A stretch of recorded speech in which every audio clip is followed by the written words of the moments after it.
Hello, viewers. Today we will be studying the poem The Waste Land by T.S. Eliot.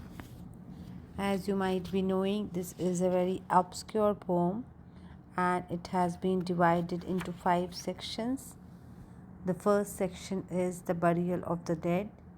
The second is The Game of Chess. Third is The Fire Sermon. Fourth is Death by Water. And the fifth and the last section is What the Thunder Said. I will be reading the text first of all, and then I shall explain you the paraphrase.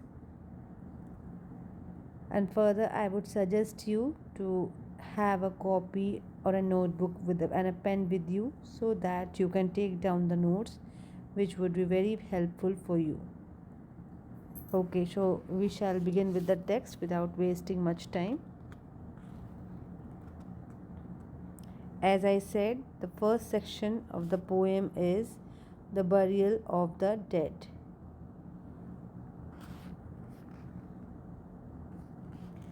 April is the cruelest month, breeding lilacs out of the dead land, mixing memory and desire, stirring dull roots with spring rain. Winter kept us warm, covering earth in forgetful snow, feeding a little life with dried tubers. Summer surprised us, coming over the stern Sea. With a shower of rain, we stopped in the colonnade and went on in sunlight into the off garden and drank coffee and talked for an hour. Bingar, cane, racine, stam, os, Lithuanian, egg douche. And when we were children, staying at the Archduke's, my cousins, he took me out on a sled and I was frightened. He said, Mary, Mary, hold on tight. And down he went. In the mountains, there you feel free. I read much of the night and go south in the winter. What are the roots that clutch? What branches grow out of this stony rubbish? Son of man, you cannot say or guess, for you know only a heap of broken images, where the sun beats and the dead tree gives no shelter, the cricket no relief, and the dry stone no sound of water. Only there is shadow under this red rock. Come in under the shadow of this red rock, and I will show you something different from either. Your shadow at morning striding behind you, or your shadow at evening rising to meet you. I will show you fear in a handful of dust. Frisch wird der Wind, der Heimat zu, mein ich Kind, wo wählest du? You gave me hyacinths first a year ago. They called me the hyacinth girl. Yet when we came back late from the hyacinth garden, your arms full and your hair red, I could not speak, and my eyes failed. I was neither living nor dead, and I knew nothing. Looking into the heart of light, the silence, Ode und Lier das Meer, Madame Sostris, famous clairvoyant, had a bad cold, nevertheless, is known to be the wisest woman in Europe, with a wicked pack of cards. Here, said she, is your card, the drowned Phoenician sailor. Those are pearls that were his eyes. Look, here is Belladonna, the lady of the rocks, the lady of situations. Here is the man with 3 staves, and here the wheel. And here is the one-eyed merchant, and this card, which is blank, is something he carries on his back, which I am forbidden to see. I do not find the hanged man, fear death by water. I see crowds of people walking round in a ring. Thank you. If you see dear Mrs. Egerton, tell her I bring the horoscope myself. One must be so careful these days. Unreal city under the brown fog of a winter dawn. A crowd flowed over London Bridge. So many I had not thought death had undone so many. Sighs, short and infrequent, were exhaled, and each man fixed his eyes before his feet, flowed up the hill and down King William Street to where St. Mary Woolnoth kept the hours with a dead sound on the final stroke of 9. There I saw one I knew and stopped him, crying, Stetson, you who were with me in the ships at Miley, that corpse you planted last year in your garden, has it begun to sprout? Will it bloom this year? Or has the sudden frost disturbed its bed? Oh, keep the dog far hence. that's friend to men. Or with his nails he'll dig it up again. You hypocrite lecture, mom's emblable, mon frere. So this is the first section of the wasteland, which is known as the burial of the dead. Uh, so you can see we need to read the original text, because it is very important that you go through the lines, because in the competitive exams they may quote the lines of the poem and may ask about from which poem the lines has been taken. Therefore it is necessary that you read the original text. And now we shall begin with the paraphrase. Again, I suggest you to take down the notes or make your own notes if you wish to, which would be very helpful for you. First, I would give you a critical appreciation or a critical interpretation of this section. As you can see, the title refers firstly to the burial of the dead, fertility, and secondly, the burial service of the Christian Church. It is believed that both burials are followed by rebirth. However, the citizens of the wasteland are spiritually dead. They do not like to be disturbed from the stupor or the fertile routine of the modern life. As such, any idea of spiritual regeneration is uninviting and painful to them. And moreover, this value system is different from the traditional one. April, which is traditionally regarded as a symbol of spring and rebirth, while winter is a symbol of decay and death. However, for the wastelanders, April is a bad and cruel month because it reminds them of their spiritual decay and makes them think of regeneration. They are happy in winter because they can enjoy and make merry during that period. Now I shall begin with the lines. In the first 7 lines of the burial of the dead, it is given the burial of the dead means spiritual decadence and the death of the wastelanders. As it is said, April is the cruelest month of the year. For the wastelanders, April is the cruelest month, which brings birth to the flowers from the land. These flowers imply rebirth, which requires some effort on their part.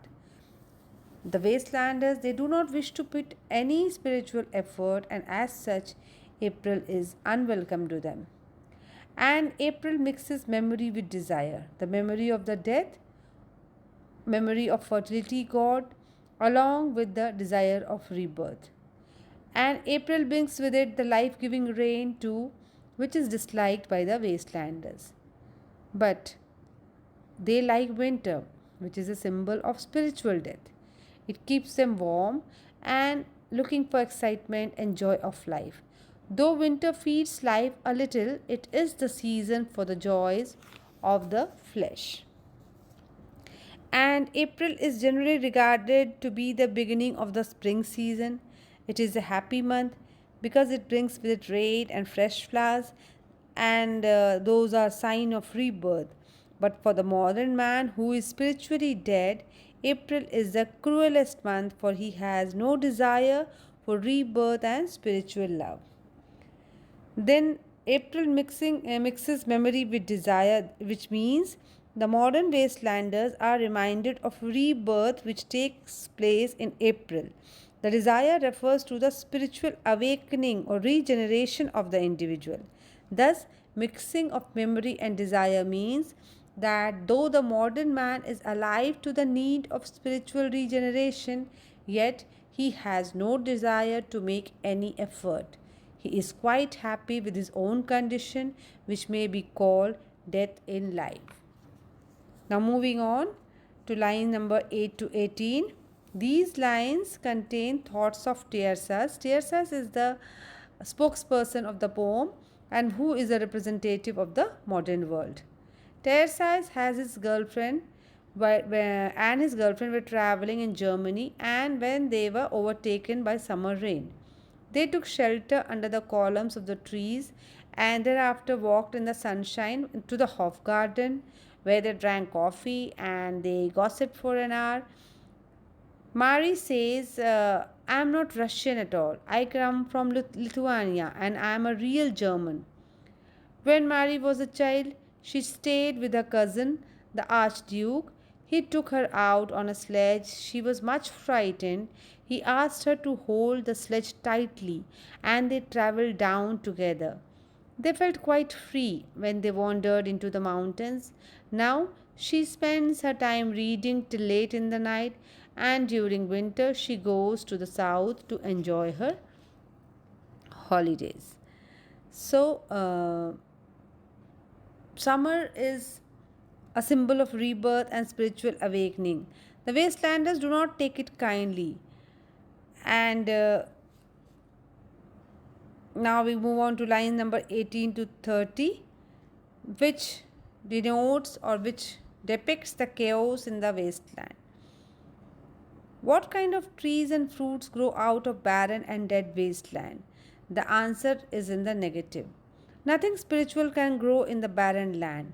Man can find only broken images, which are the remains of old cultures and values since abandoned by man.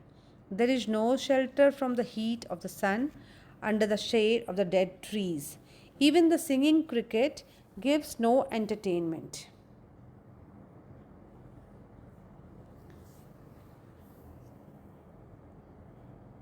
And there is no sound of water to provide relief or hope.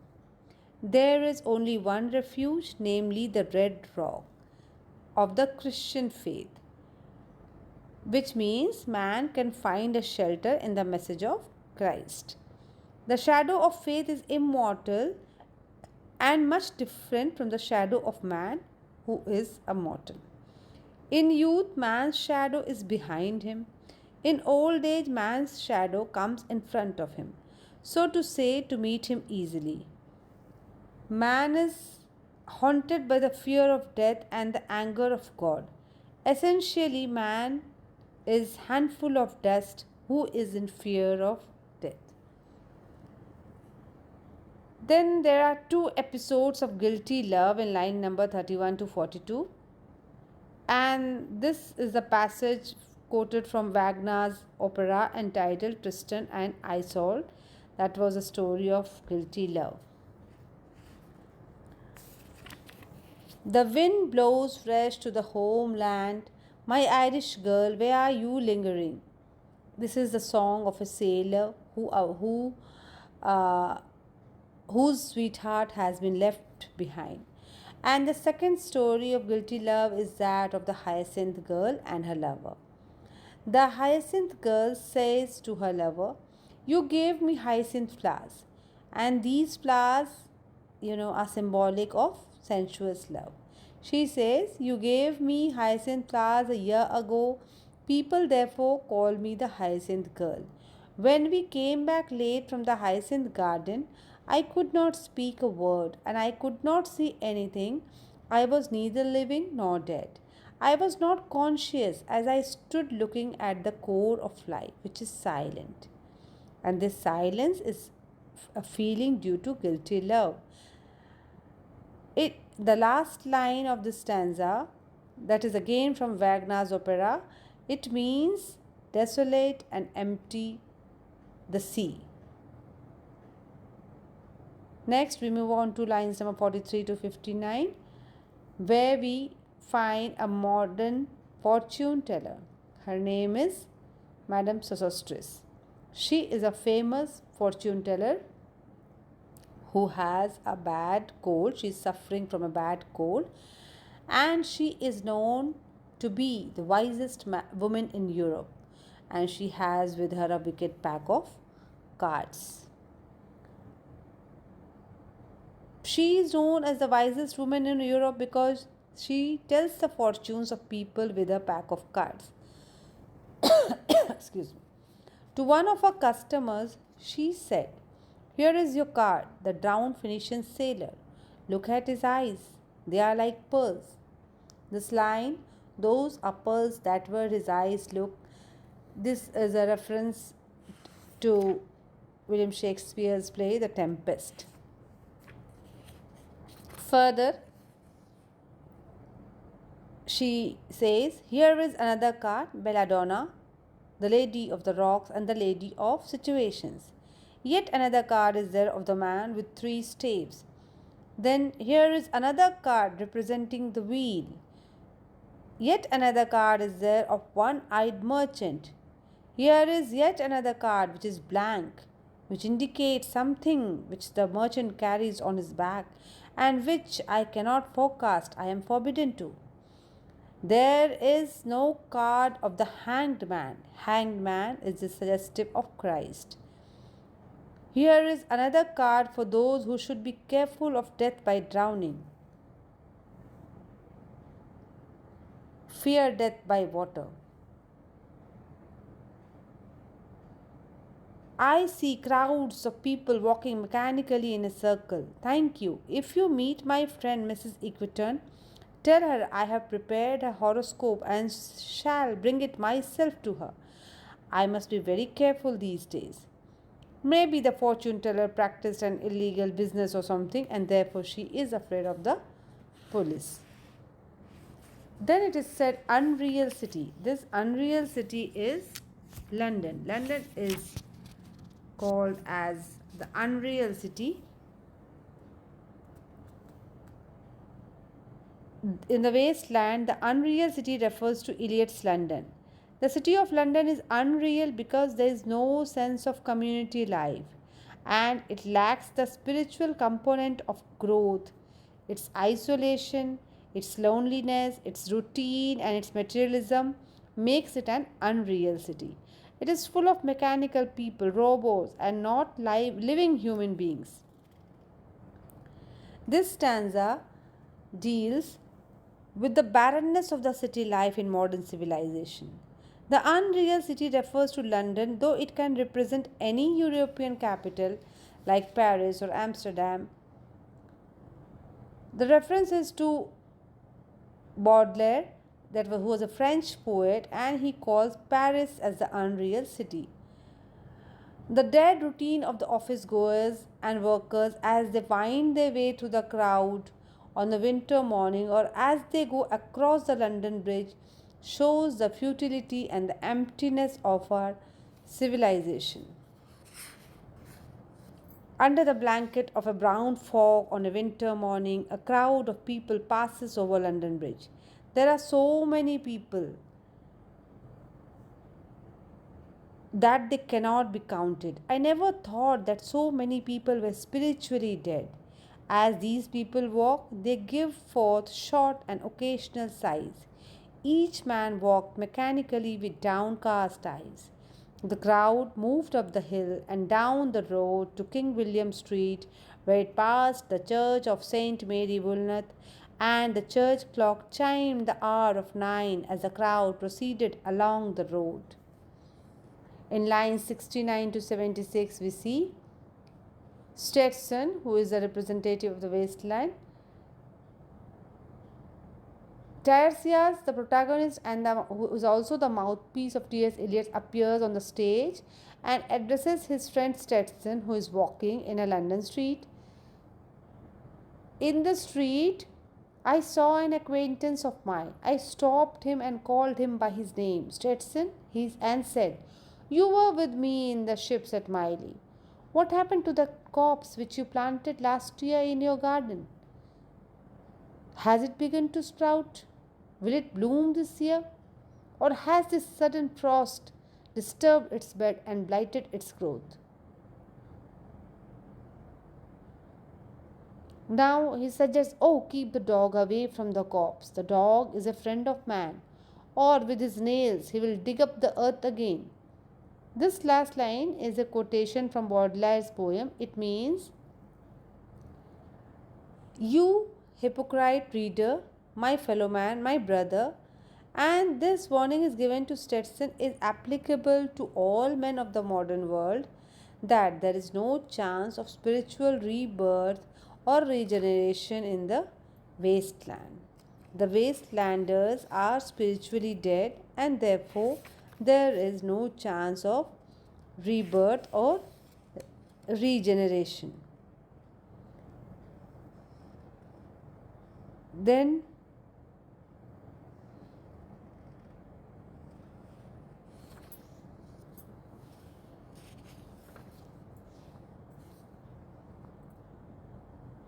because the spiritual rebirth requires a lot of effort and positive action, which the modern man is incapable of doing.